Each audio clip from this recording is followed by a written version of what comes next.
penambahan populasi sejumlah 1.250 ekor beberapa bulan lalu itu tentu menambah mempercepat menambah produksi, tapi masih kecil, masih jauh dari harapan kita karena kebutuhannya itu tidak kurang dari 1 sampai 1,5 juta ekor untuk bisa swasembada susu gitu ya. Nah, dalam konteks ini 1.250 ekor itu tidak semua masuk ke peternakan rakyat, hanya itu lebih banyak masuk ke big farm. Jadi tentunya saya yang mewakili peternakan sapi perah rakyat itu belum merasakan dari dampak penambahan populasi ini. Karena lebih banyak itu masuknya ke big farm, Mas Bram, begitu. Oke, lebih banyak masuknya ke big farm Anda katakan. Tapi secara hitung-hitungan Anda di asosiasi begitu ya, dengan pendambahan sapi perah bunting dalam hal ini 1.250 ekor, kalau dari hitung-hitungan akan menambahkan produksi nasional seberapa banyak sih, Pak Agus?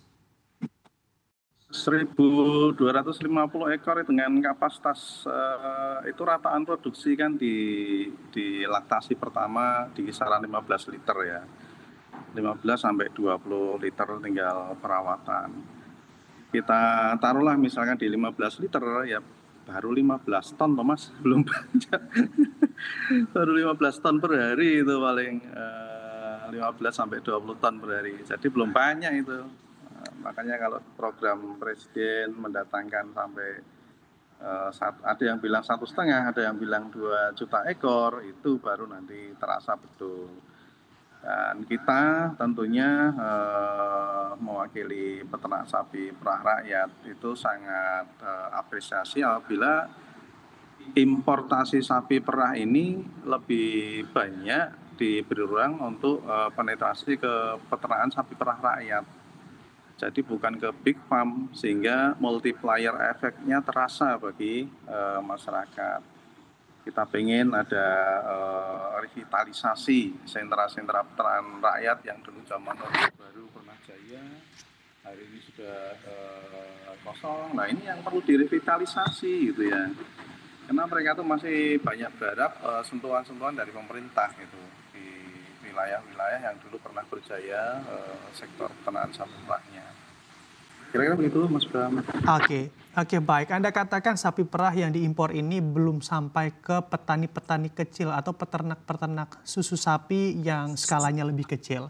Kalau kita bicara terkait kesiapan, apabila ke depan pemerintah juga memikirkan dan juga mendistribusikan sapi impor ini kepada peternak rakyat begitu ya dalam hal ini, apakah memang secara kesiapannya juga sudah siap untuk menjaga, merawat dan juga nantinya akan berdampak pada peningkatan produksi susu sapi, Pak Agus?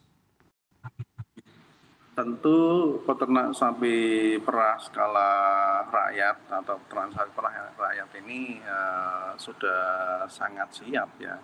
Mereka justru menunggu-nunggu kapan ini sampai ke peternak sapi perah rakyat ini gitu ya.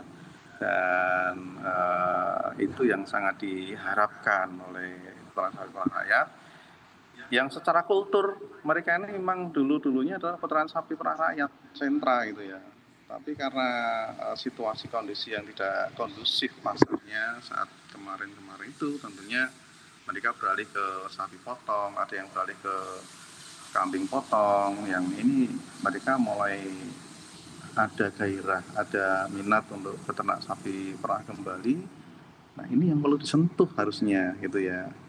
Bukan pendekatan instan yang masuk ke big farm gitu. Saya rasa justru itu yang sangat ditunggu-tunggu oleh pelaku-pelaku real di hulu, utamanya adalah peternakan sapi perah rakyat ini. Oke, jadi secara kesiapan sudah sangat siap dan menunggu begitu ya, ini pemerintah mendistribusikan ke peternak rakyat.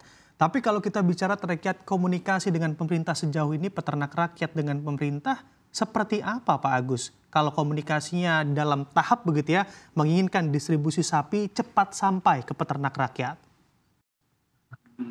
Nah inilah yang nampaknya belum maksimal.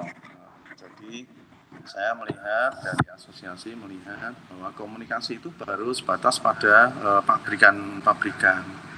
tapi tidak mengeksplorasi sentra-sentra peternak sapi perah lewat koperasi atau UD atau CV yang ada untuk dikumpulkan. Kalian ini butuh sapi perah berapa, penambahan populasi, terus caranya bagaimana, selama ini berkomunikasi atau mensuplai produksi susunya ke industri yang mana. Nah, dipertemukan untuk kemudian supaya dimaksimalkan potensi untuk importasi sapi perah ini bersama dengan pabrikan selaku induknya gitu. Ini nampaknya belum maksimal dilakukan oleh pemerintah.